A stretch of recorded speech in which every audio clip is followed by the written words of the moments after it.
هەڵکردنی ئاڵای کوردستان لەلایەن یەکێتی نیشتیمانیەوە لەسەر بارەگاکانی ناڕزایەتی پارێزگاری کەرکووکی لێکەوتەوە، بەڵام بەرپرسانی ئەو حیزبە داگرتنی ئاڵاکە ڕەت دەکەنەوە.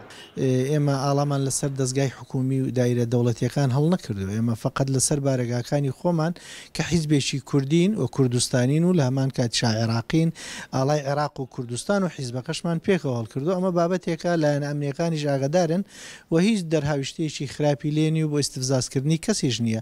ئێوە ئەبینن دەیان ئاڵای ڕەش و زەرد و سوور و قاوایی و هەمووی لە ناو شاری کەرکووکە هەیەەوە. ئێمە ئەو ئاڵانە هەمووی بە ئەتیادی وەرەگرین و ئەمە بابەتێک نییە لە لای ئێمە هیچ بابەتێکی ئیستفزازی بێ و من پێشم وای نەتەوەکانیش تەفاهمیانێ بۆم حاڵەتە.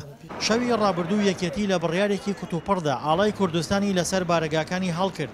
دواتر بەشێک لە کوردەکانی کەرکووک بە ئاڵای کوردستانەوە ڕژانە سەر شەقامەکان و بەشێک لە گەنجانی کوردیش تەقەی خۆشییان کرد کە ئەو تەقانە هێزە ئەمنیەکانی تووڕە کرد، خەریک بوو جارێکی تر دۆخی شارەکە ئاڵۆز ببێتەوە.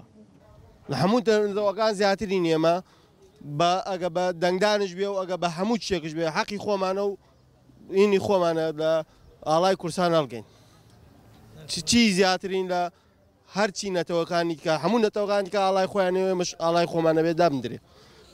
حەقێکی خۆمانە مافێشی ڕەوای حەقیقەتی خۆمانە کە ئاڵاکەی خۆمان هەڵکەین، نە زوڵممان لە کەس کردووە، نە ئاڵای کەسماندا کردو و فەرزیکەین بەسەر ئاڵای یەکێکەیە.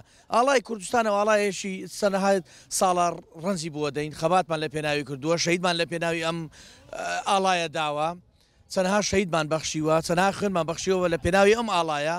حەقی خۆمانە و مافێشی ڕەوای خۆمانە کە ئاڵاکەمان هەڵگەین. داوا لەو لایەنانە شەکەم نەیکەن بە فەوزایەک لەسەرەوەی کەیمە ئاڵاکەی خۆمان، ئێمە حەقێکی دەستوری خۆمانە ئاڵاکەمان هەڵکەین. هێزە ئەمنیەکانی کەرکووک ساڵێک و 3 مانگە ڕێگەیان بە هیچ حیزبێکی کوردی نەداوە ئاڵای کوردستان هەڵبکات.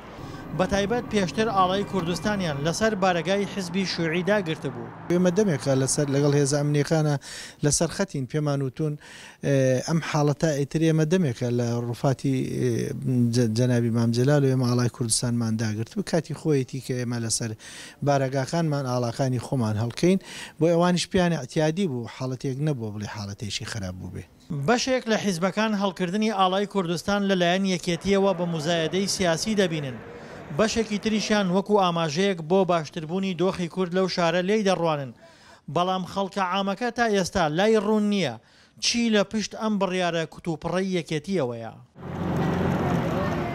لە 16 ئۆکتۆبەری ساڵی 2017ەوە هێزە عێراقیەکان هەڵکردنی ئاڵای کوردستانیان لە کەرکووک قەدەغە کردووە، بەڵام شەوی ڕابردوو یەکێتی نیشتیمانی جارێکی تر ئاڵای کوردستانی لەسەر بارەگاکانی هەڵکردەوە کە پێ دەچێت ئەمە پەیوەندی بە ئاسایی بوونەوەی پەیوەندەکانی نێوان ئەم حیزبە لەگەڵ پێکاتە و هێزە عێراقیەکانەوە هەبێت. هەرچەندە تەقەکردنی خۆشی چەند گەنجێکی کورد لە شەوی ڕابردوودا خەریک بوو جارێکی تر ئاڵۆزی لێ بکەوێتەوە. دڵشاد ئەنوەر، دەنگی ئەمریکا، کەرکووک.